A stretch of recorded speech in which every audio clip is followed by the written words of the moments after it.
Bonjour à tous et bienvenue dans cette première vidéo unboxing, présentation d'une combinaison de natation triathlon pour l'eau libre. Et donc je vais vous présenter ici le modèle que je viens de recevoir, à savoir le modèle Speedo Fastskin Xenon.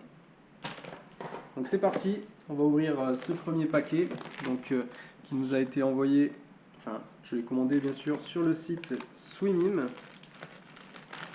Donc pour un prix assez abordable, donc 266 € au lieu de 450 sur l'annonce sur le prix officiel, sur le site officiel, pardon.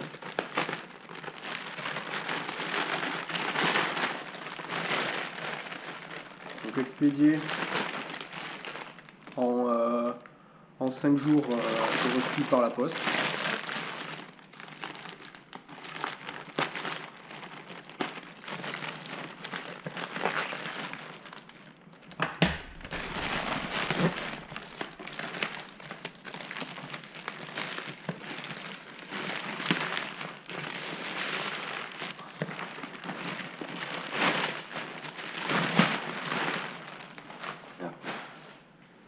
Donc c'est une taille XS. Donc voilà. Donc on va ouvrir ça, voir l'emballage. Donc une boîte en carton noir, rien de spécial. Et donc la combinaison à l'intérieur qui est plutôt bien emballée, rien de spécial dans le carton. On va voir cette combinaison, elle avait l'air plutôt sympa. Donc c'est du milieu de gamme.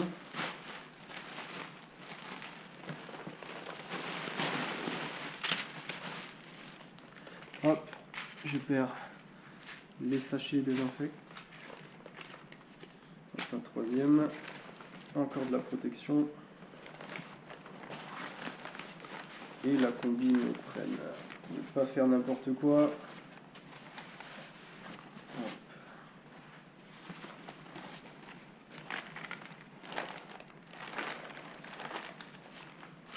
Donc la combi qui est quand même bien soigneusement emballée.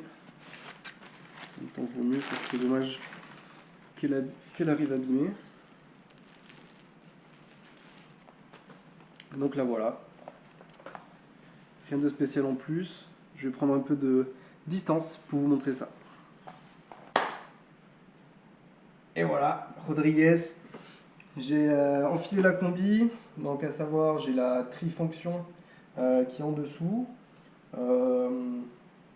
C'est pas mal, elle est assez facile à enfiler, je m'attendais à pire. Donc voilà, au niveau de la taille c'est bien. Juste peut-être un peu, enfin je me sens quand même pas mal comprimé. À voir dans l'eau comment ça se joue. Sinon elle a l'air quand même sympa. J'ai pas de problème pour bouger les bras, ça va, je me sens pas gêné.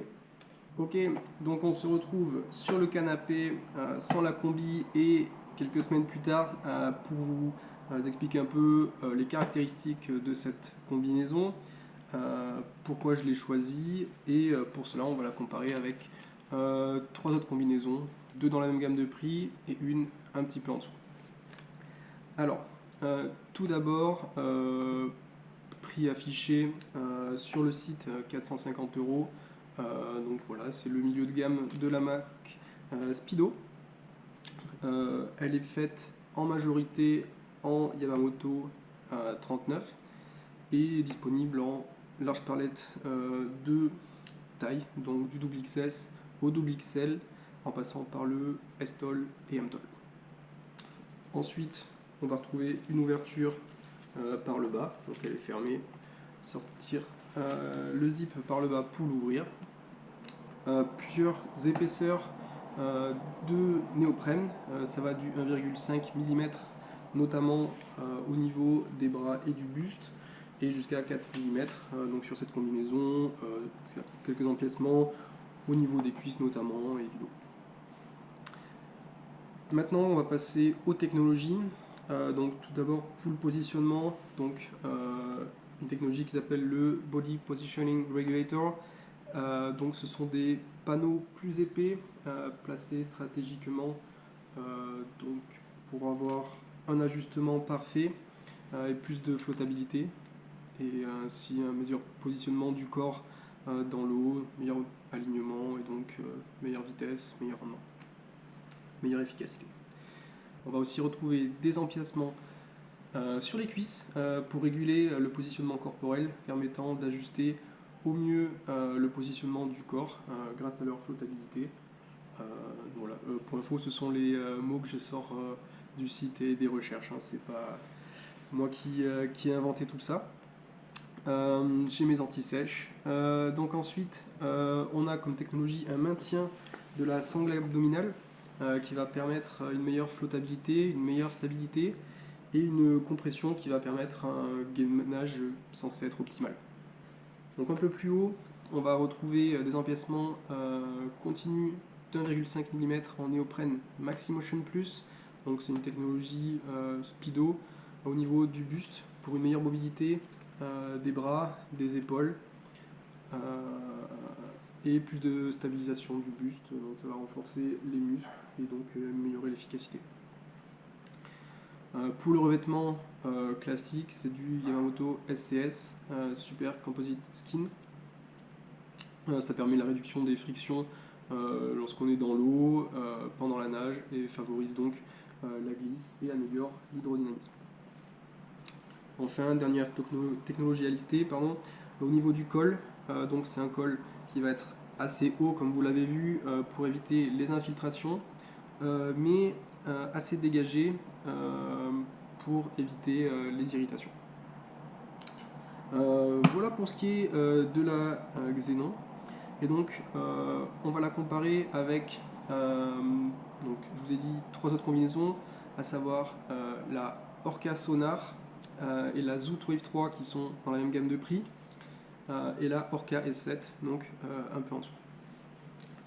Donc pour les prix, donc on avait dit 450 € pour celle-là, Orca Sonar qui affiche chez 430 €, la Zoot Wave 3 455 € et la Orca S7, donc moins cher, 219 €. Pour les tailles, un large panel aussi. Elles sont toutes faites en Yamamoto 39, ouverture par le bas. Pour les épaisseurs, ça varie un peu, donc 1,5 à 4 pour celle-ci, 1,5 à 5 pour la Orca Sonar, 2 mm à 5 pour la Orca S7, 1,5 à 4 pour la Wave 3, donc comme celle-ci. Au niveau des technologies pour la stabilisation, donc on avait vu le Body Positioning Regulator pour celle-ci et les empiècements sur les cuisses. On va retrouver une technologie un peu similaire sur la Zoot Wave 3, ils appellent ça l'Aqualift, donc pour améliorer la flottaison des jambes et du torse. Et une autre technologie qui s'appelle OKD pour booster en efficacité les battements des jambes et gagner en endurance et en vitesse. Ensuite, une technologie plus ou moins récente, mais super intéressante, ça s'appelle Aerodome. Aerodome, c'est des petites cavités, quand je dis des, il y en a plein, des centaines. Ce sont des espèces de petites billes d'air qui sont placées entre deux couches de néoprène. Et donc, ça va améliorer grandement la flottabilité. On parle d'environ 30% de flottabilité en plus par rapport à une combinaison qui ne l'aurait pas. Et donc cette technologie, on va la trouver sur la Orca Sonar, donc au niveau la partie inférieure du dos et sur les cuisses, et la même chose sur la Zoot Wave 3. Ensuite, maintien de la sangle abdominale sur la Speedo, on va retrouver à peu près pareil sur la Orca Sonar, qui s'appelle ça le CLS, Core Lateral Stabilizer, donc panneau d'exocèle qui procure une rigidité latérale au niveau de l'abdomen, permet de gagner en technique pour être efficace plus longtemps,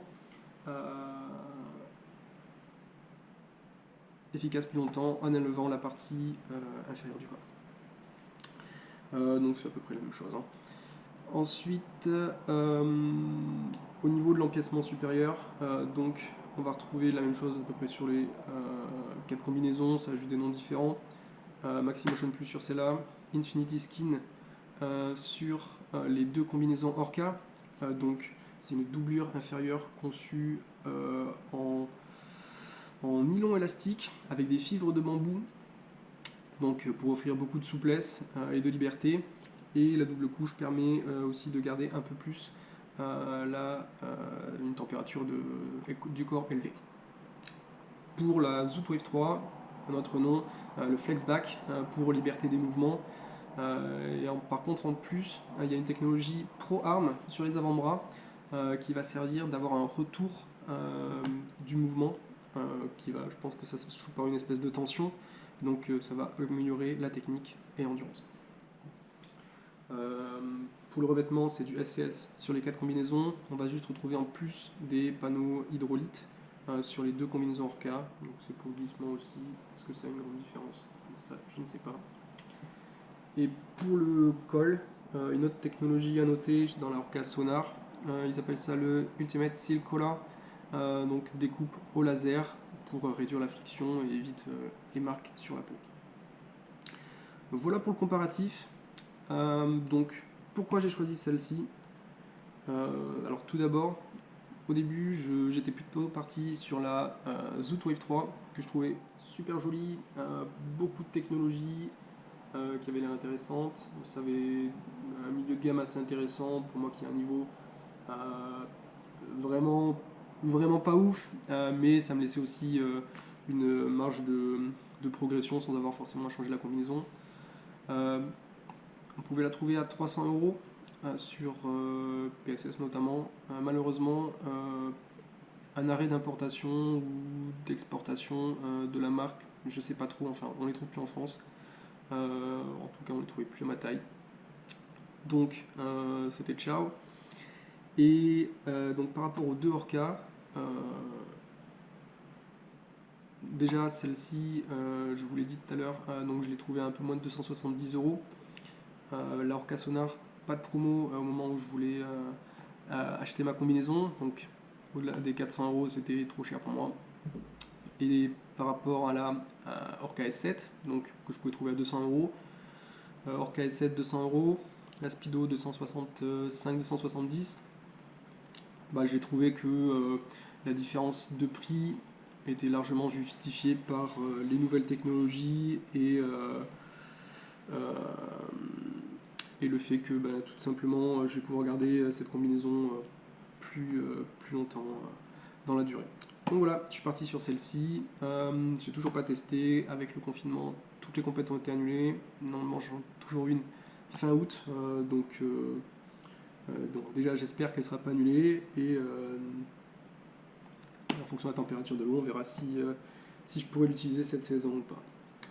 Voilà, en tout cas, ça me tarde de l'essayer. J'espère que ça vous a peut-être aidé à choisir, à découvrir une combinaison. Et voilà. Allez, à bientôt, salut. Donc acheté bien sûr sur le site Swimming, corporel permettant d'ajuster la position. Donc on va aussi retrouver des empiètements sur les qui vont permettre pas mal de stabiliser,